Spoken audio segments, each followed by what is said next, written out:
Eu vou nesse vídeo repercutir alguns itens do plano de governo do Flávio Bolsonaro, porque eu acho que isso é uma das melhores formas da gente convencer as pessoas que não são bolsonaristas, que não gostam do Flávio, a refletir e de repente mudar a sua posição. Para quem já vai votar no Flávio, para quem tem um voto convicto, eu acho que isso aqui pouco importa, mas é importante que as pessoas comecem a ler pelo menos alguns trechos daqueles assuntos que mais são sensíveis para as pessoas dos planos de governo de cada um dos candidatos.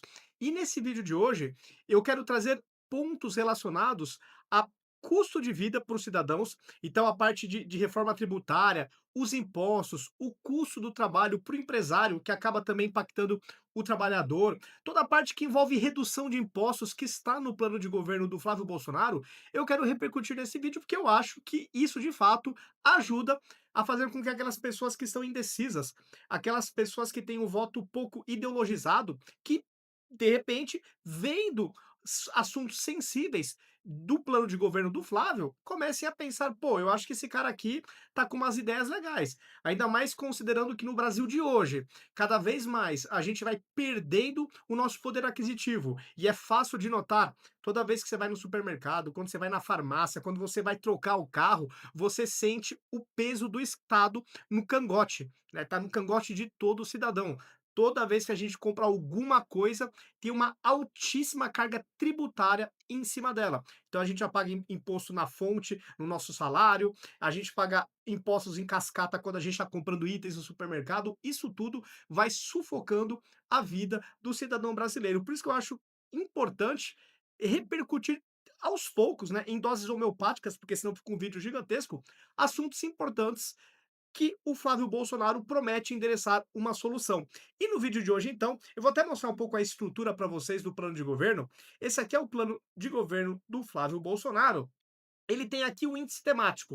Então você tem a parte de agronegócio, economia, aposentados e previdência, assistência social, educação, cultura, desenvolvimento regional, empreendedorismo, energias, jovens, meio ambiente, equilíbrio entre os poderes, esporte, gestão pública, mulher e família, idosos, infraestrutura, pacto federativo, segurança pública, relações internacionais, saúde, tecnologia, inovação e estado digital, segurança jurídica, emprego e trabalho. Então aqui tem vários temas, aliás, todos eles, né, de interesse dos cidadãos, mas nesse vídeo eu quero focar nesse aqui que está associado à economia, que, e mais especificamente essa parte aqui, ó, redução de impostos, redução do custo de trabalho, reforma tributária e tesouraço. Eu acho que são coisas que estão impactando diretamente no Brasil de hoje a qualidade de vida, principalmente daqueles que são mais pobres. Já sai, aliás, essa semana e semana passada, o que teve de notícia negativa nesse sentido, mostrando que o dinheiro do trabalhador termina antes de encerrar o mês, mostrando diversas empresas do varejo entrando com pedido de recuperação judicial, juros nas alturas, quer dizer, tudo interligado, inclusive no pedido de recuperação judicial das varejistas, o que o pessoal tem analisado no mercado é que justamente o fato do cidadão estar sendo impactado pela carga tributária e por juros nas alturas, ele perde o poder de compra. Perdendo o poder de compra, ele compra menos. E essas empresas acabam sendo também impactadas. Então, tudo acaba virando uma bola de neve.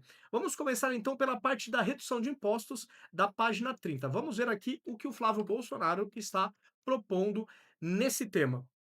Menos impostos no que você consome. Boa parte do que o brasileiro paga no supermercado não é comida, é imposto. E quem sente primeiro é quem tem menos, porque gasta quase tudo o que ganha justamente naquilo que é mais tributado. A comparação com outros países é dramática. Com a atual reforma tributária, o Brasil caminha para ter um dos maiores impostos sobre valor agregado, o IVA, do mundo, projetado em torno de 30%, contra uma média de 19% nos países da OCDE e menos ainda em vários vizinhos. Isso porque a reforma tributária aprovada pela atual gestão foi entregue ao sabor dos lobbies. Toda a transição ficou para os mandatos seguintes, o que evitou o desgaste político para quem aprovou, permitiu que os mais fortes vencessem e deixou para a população o custo que se aproxima de 1 trilhão, T de tatu, 1 trilhão, sem fonte orçamentária definida, nos dois fundos criados pela reforma, além de mais de 500 bilhões em exceções decorrentes dos lobbies, que passaram a ser permanentes, né? E aí todas as exceções que sempre ocorrem no Brasil quando se fala em carga tributária. Não tem um padrão, não é homogêneo, é por isso que para as empresas é um inferno todo esse controle contábil, porque são milhares de exceções, milhares de regras, e realmente é difícil de acreditar que isso aqui possa dar certo, né? Mas eu acho que o cerne da questão é que os governos petistas e de esquerda de uma maneira geral, eles fazem com que o Estado se torne cada vez maiores. E Estado gigantesco não necessariamente é Estado eficiente. Aliás, muito pelo contrário.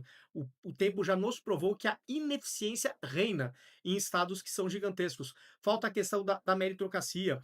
Tudo é politizado, a ineficiência reina, corrupção. Então, nem sempre os melhores estão conduzindo as empresas, os serviços. Então, o cidadão paga a conta de um serviço que retorna com baixíssima qualidade. E como o Estado não para de crescer em governos petistas, dos últimos 6 presidentes da República, 5 foram do PT. Então o Estado está gigantesco, ele não cabe no orçamento. É por isso que ele tem que atacar com voracidade o bolso do pagador de impostos. Não tem mágica. Isso realmente é inescapável. O Estado tem que se arvorar para o bolso do pagador de impostos para conseguir sobreviver.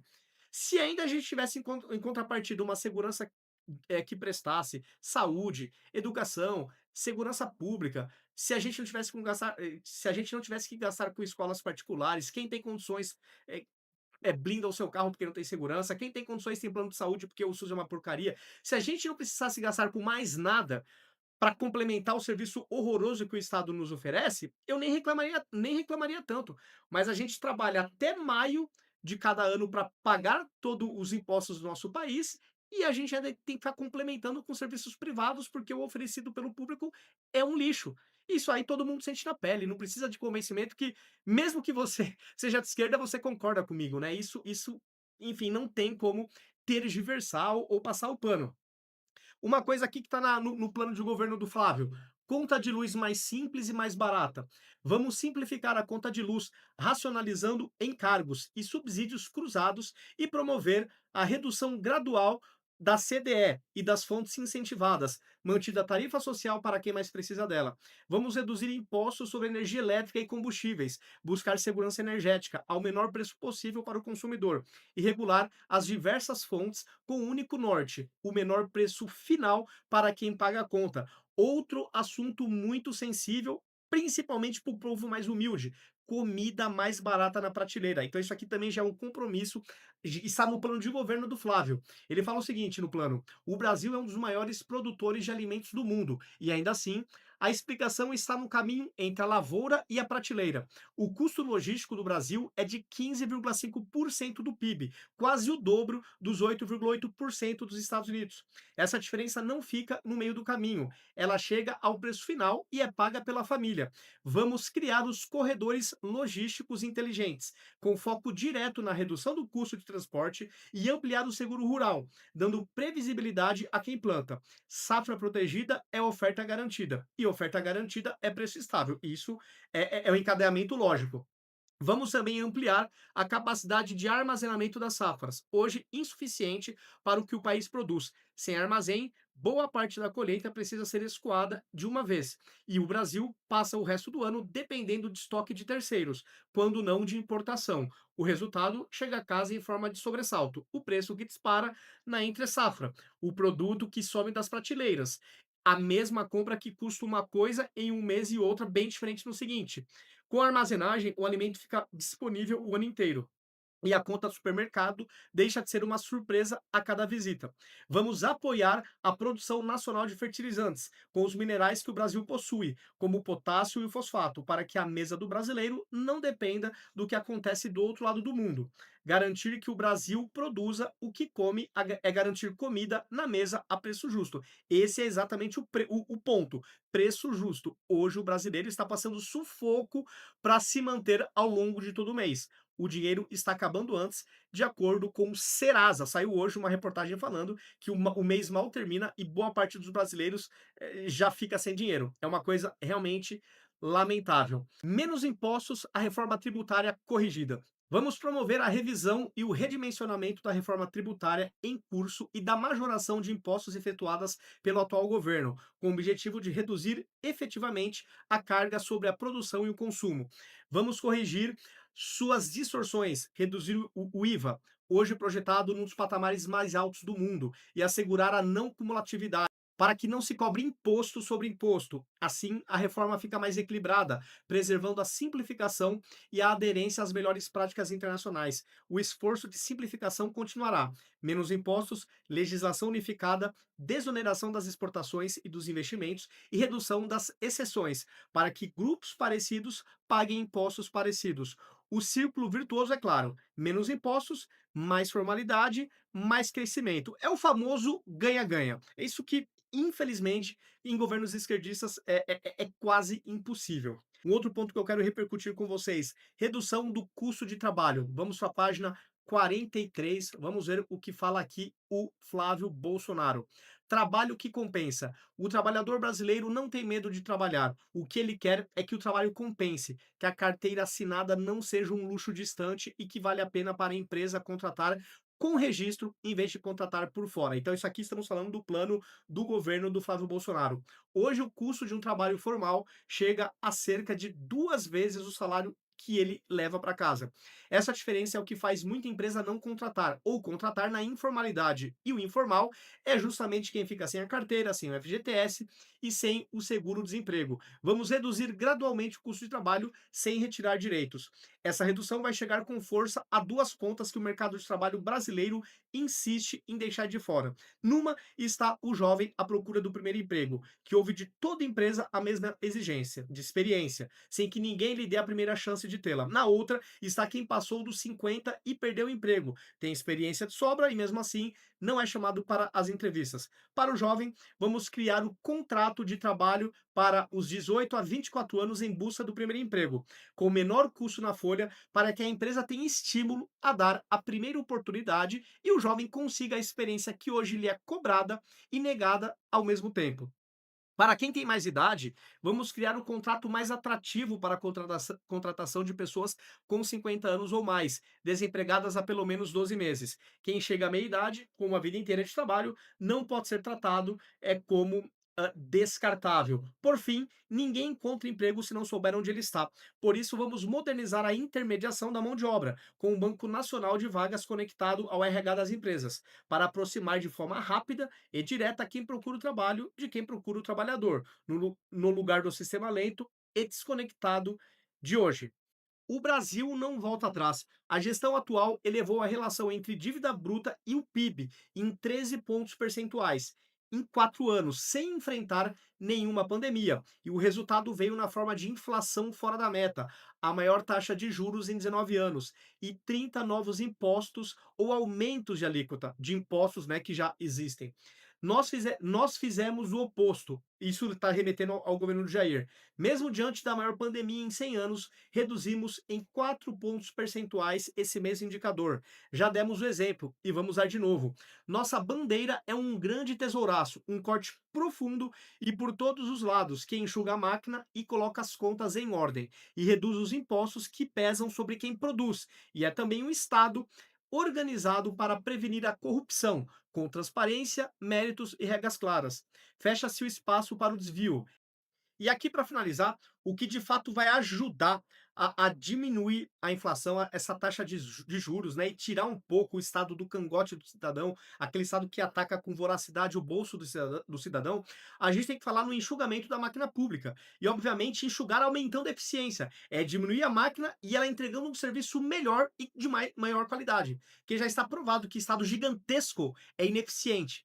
Ele acaba virando o Robin Hood às avessas, tira dinheiro do pobre trabalhador para bancar uma elite que ganha diversos privilégios, e é por isso que eu falo que é um Robin Hood às avessas. Então, aqui para finalizar, o que que fala, né, nessa parte de enxugar a máquina e profissionalizar a gestão pública. Ele fala o seguinte no plano de governo: a máquina pública não pertence a quem está no poder, pertence ao cidadão que a paga. Um Estado bem gerido custa menos e serve melhor. Daremos continuidade à reforma administrativa, que já colocamos em discussão, para modernizar o funcionamento do Estado e a carreira do servidor.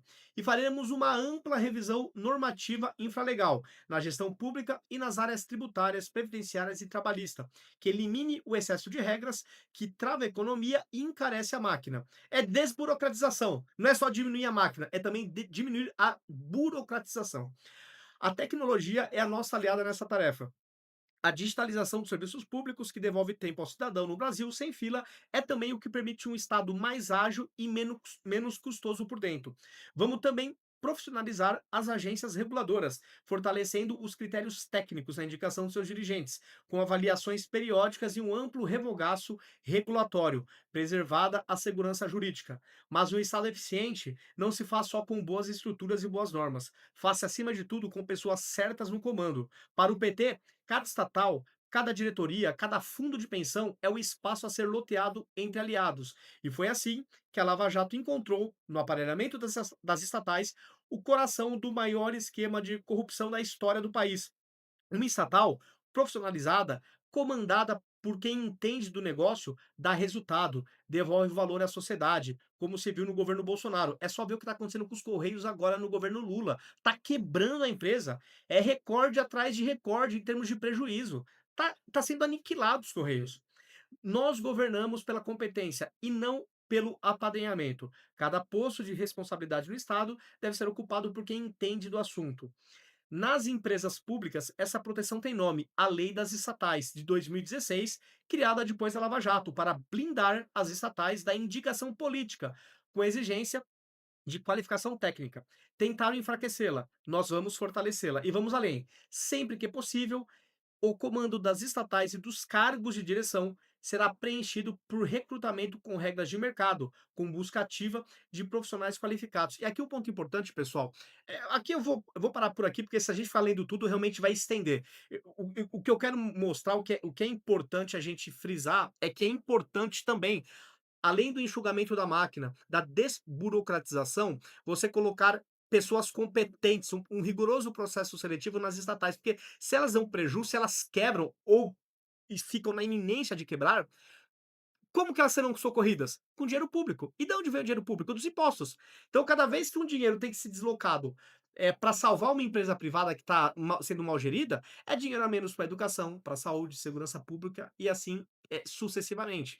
E a gente sabe que o PT, para fazer gestão de estatais, entre outras coisas, é uma calamidade. É uma calamidade. É só pegar a média de lucro do governo Temer e Bolsonaro e comparar com todas as gestões petistas desse século. A diferença é gritante. Pessoal, é isso. A ideia aqui é dar algumas pinceladas ao longo, né, desse amplo programa de governo do Flávio Bolsonaro. Eu vou, dentro das minhas possibilidades, de vez em quando, gravar alguns vídeos comentando pontos do plano de governo, porque eu acho que é uma forma de repente, trazer os indecisos, aqueles que não se simpatizam muito com o Flávio, mas também não gostam do Lula, a fazer um voto no Flávio no primeiro, já no primeiro turno, e obviamente, e ainda mais no segundo turno, né? Quem já é eleitor do Flávio convicto, é claro que isso aqui não muda muito. A ideia é sair da bolha, é tentar trazer outras pessoas, mostrando que ó, o PT, do jeito que nesse século, de seis eleições presidenciais, 5 foram vencidas pelo PT. O Brasil tá bom?